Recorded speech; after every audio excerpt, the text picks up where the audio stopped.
This is a little Joule Thief that I made. Runs off an old 1.5 volt battery. There's about 1.15 volts on it right now. Lights up that little LED.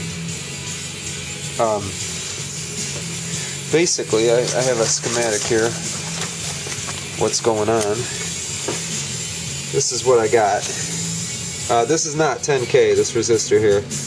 It's I haven't measured it yet, but it should be close to about 5K. It's on a potentiometer at the moment. You'll notice if I increase the resistance, it actually shuts off, and then at a point it turns on, gets a little brighter. So there is a really happy medium there. I'm gonna have to measure that resistance and throw a resistor in the final circuit. This is nothing. This is my coil right here, hand wound with I believe it's 32 gauge wire. And basically what I did was, there's two windings there, obviously, because it's a Joule Thief. But I basically went down with the windings and then back up and then attached it to the... If you were to attach one winding to here and the other winding to here, and if you rotate this thing around, you don't know which one's which. You could end up, there's a 50-50 chance that you'll connect to one coil, and there's a 50-50 chance that you'll connect to both coils. If you wind them opposite like that, attach one to this side and one to the opposite corner, and same with the other coil, then you always know which one's which. Now, onto the Joule Thief here.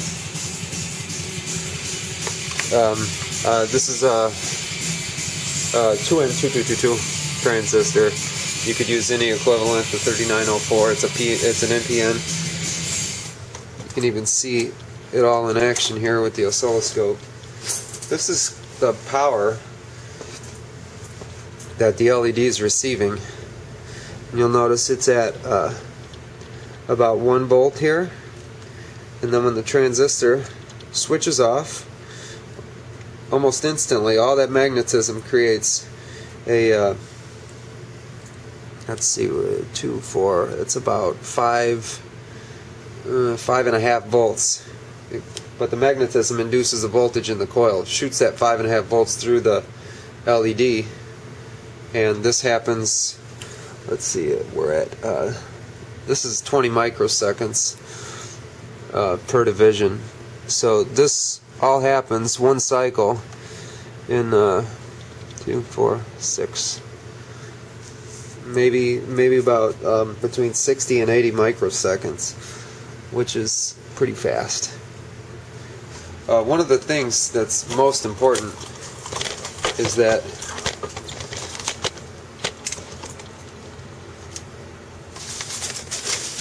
if you look at the schematic of this, I have these two little dots, and it means that these coils are out of phase with one another. Meaning, if you were to apply a voltage to one side of the coil and meter or probe the other side of the coil, it would be out of phase. See, this would be an AC signal, but the other side should be out of phase, or the exact opposite of the polarity.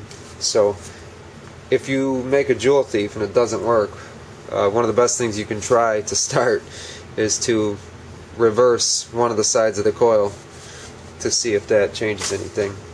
The second best piece of information I could offer is to use a potentiometer, because despite all the schematics out there, you know, results vary, wire varies, the way you wind your coils vary. So the best thing to do is to just use a potentiometer for